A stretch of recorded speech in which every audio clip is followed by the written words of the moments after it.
আসসালামু আলাইকুম। আলহামদুলিল্লাহ। দেখতে, দেখতে আজ ১১টা দিন পের হয়ে গেল।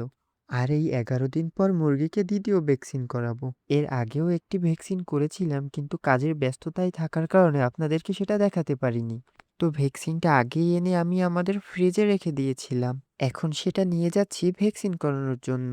আমি হাত দিয়ে সুন্দর মতো ভ্যাকসিনটা খুলে নিচ্ছিলাম।